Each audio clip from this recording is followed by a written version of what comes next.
So let's talk about judging other talent several decades later. I'm going to pick on two players, David Beckham, or pick two players, David Beckham and another one we'll come to in a moment.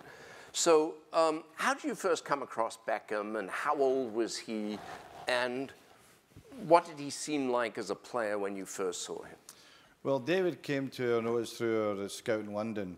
We're from the same area as David. He was a headmaster at school, Malcolm Fidgeon, and he put David on the radar. But the real impact came from Bobby Charlton. Bobby had soccer schools at the time, and David had won a placement for Bobby's soccer school in Barcelona. And Bobby come back and says, "I've seen a kid, you need him." So I flagged it up with the chief scout. He says, I've got he's coming next month, just by coincidence. Mm-hmm. And that was the start. He would be 11 years of age at that time. He was a little thin boy, you know. He had no height, no physique whatsoever, but he had this wonderful talent, you know, in terms of control of the ball, striking the ball was his forte. And his parents were United fans. So his grandfather was a Tottenham fan. But he and his parents were United fans. So he used to come to the game. After we got the contact with him, we invited him to the games every time we were in London. In fact, he was a ball boy in the West Ham game, which is his area of London. And it was a certainty to come to United. He trained at Tottenham for a while. I think he trained somewhere else, maybe Fulham or something like that. But he was always destined to come to United because he wanted to come to United. And in that class of 92, were the team to win the Youth Cup, David never got in the team until the semi-finals because he was just a little boy. Mm-hmm. Then, within months, 6 foot, still thin, no conformation in his body whatsoever, but no, he was just a skinny boy. But, and that group, and it's the same desires. Mm-hmm. The 7 or 8 of them. They talk about the ones that are well known, Giggs, Scholes, but the two Nevilles and David. But we had 2 other players would have been great players, but their careers were cut with bad injury. Mm-hmm. Chris Casper and Ben Thornley, they were outstanding. Mm-hmm. But they all practiced. Give a sense of how hard these guys worked. Well, the training would start 10 o'clock to 12 o'clock. They have their lunch. They would be out in the afternoon practicing all the time, or with the youth coach in terms of the general training. And for David, who lived in accommodation with Mrs. Gosling, with several boys, all other boys, he would go into the School of Excellence at night time and help the coaches with the young kids. Mm-hmm. So his desires were strong, and also he was a practicer. He practiced. And I think that if the advice I give to any young kid is anyone can play a game of football, anyone, but practice makes you a real footballer. Mm-hmm. You see games on a Sunday, pub games, love a game of football. The real players have had a practice ethic about them. Mm-hmm. You know, you take I remember being at lunch in Glasgow many years ago, and Gary Player was the guest, your golfer.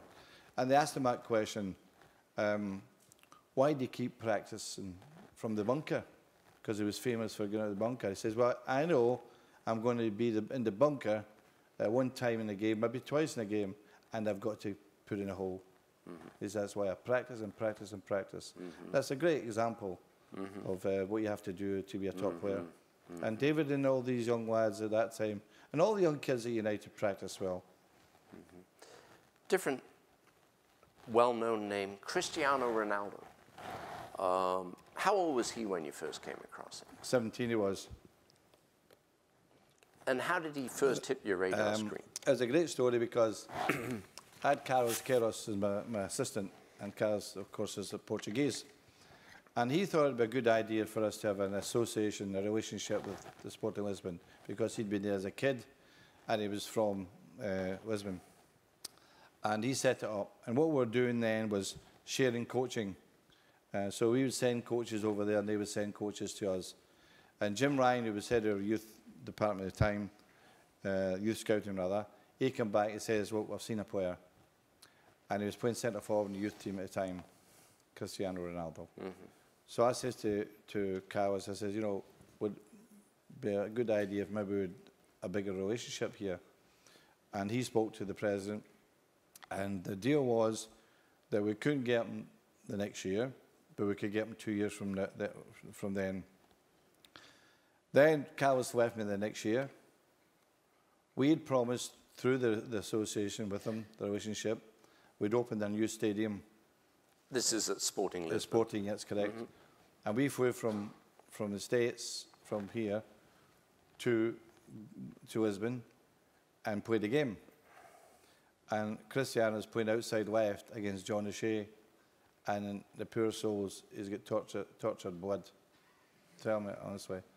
He's absolutely annihilated. And I'm up there, I'm going, John, get him against him. He says, I can't. So I get my kit manager, says, get up there to the director's box and get Peter Kenyon down right away at half time.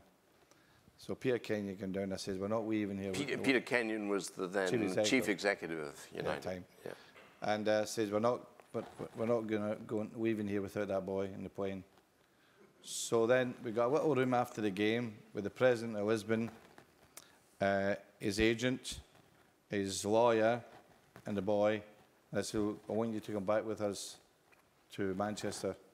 Now that's an acid test. If he doesn't want to come, you know he doesn't want to join you. He says, yeah, I'd love to come, but I want my mother here. So it's great. Next morning, his mother, his sister, his brother, the whole troop come out. And I said to him, I promise you one thing, you'll get the best education you can possibly get here, but you won't play every week. And he looked at me like that, you know, and he was impressed. He said, you know, he didn't expect that. I says, the Premier League is a very difficult league, and you may play substitute, sometimes you may play an odd game, you may play in the League Cup, which we do have a lot of young players. And but we said, but when do you get in the first team? Well, if you get to a level that's Manchester United, that can't stop you. You pick yourself. And he played his first game. He was sub in the first game of the season against Bolton. They came on at half-time. A crowd went absolutely mad on him. It was fantastic. The courage to take the ball. The right back of Bolton whacked him right in the first minute. He came on in the second half. He got him and says, give me the ball. You know, the great players have got this courage. Nothing will daunt them. They're not afraid of anything.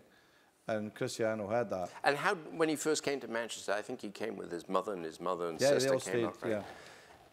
How disciplined was he in his sort of daily ritual at that point?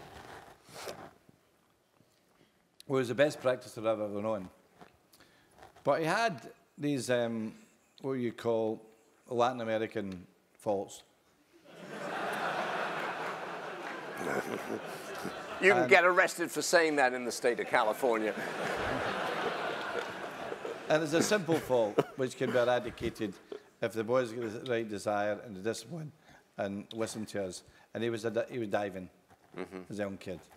And diving to try and get a penalty. Yeah, correct. Yeah. And the players were great with him. Every time we'd go down, he'd scream, and the players are going screaming him back, and yeah, get up here, you know that. And I used to get him all the time. The unfortunate thing for Ronaldo, because he was such a great player, the press never left him alone in that situation, you know, because after about a year and a half, it never happened. But any time he was fouled, somewhere along the line, the critics would say, oh yeah, he dives. But no, it's not true. Because the speed he was going at against defenders, all you need to do is nudge him a little bit and the balance goes and they go down. But he wasn't purposely diving. Did the criticism get to him at all? No, not a bit. No. I remember he came off that period, that season when Rooney was sent off, and he says he wasn't going to come back. And I flew out to Portugal, and I said to him, look, he wanted to go to Real Madrid. It was always his lifetime ambition to do that. And I said, look, you give me a year, and you're going with my blessing to Real Madrid. He was fantastic. But the first game was at Charlton, And I sat in the director's box, and there's this guy down in front of me, he's up, and he is giving him so much, the cursing and the language. And then about 5 minutes from a half time, he got the ball, he beat 3 men, cut in, hit the other side of the bar. The guy never got up again. That was him finished. He had the courage to do all that. And Cristiano today, considerable, many years later now, does he still have the same sort of drive and work ethic? Or? I've never known anyone like him, honestly. I was at his house for dinner a few months ago, and his house is made for the best player in the world, no doubt about that. How's that? The gymnasium's probably about half the size of this. Well, a bit size here. He's got everything in it. He's got 2 pools. He's got a hot pool and a cold pool. He's got an ice room at minus 160 degrees. He goes in there for 10 minutes after every game. He's just unbelievable. And I says to him, he says to me, I'm going to retire at 35. I said, you're not retiring at 35. You can play to your 40 easily. Ryan Giggs has played to his 41. He said, no, I'm doing that, and I'm working on making sure I'm 3 kilograms down on my best weight the last 5 years. Brilliant. Brilliant. Right. Amazing. Right.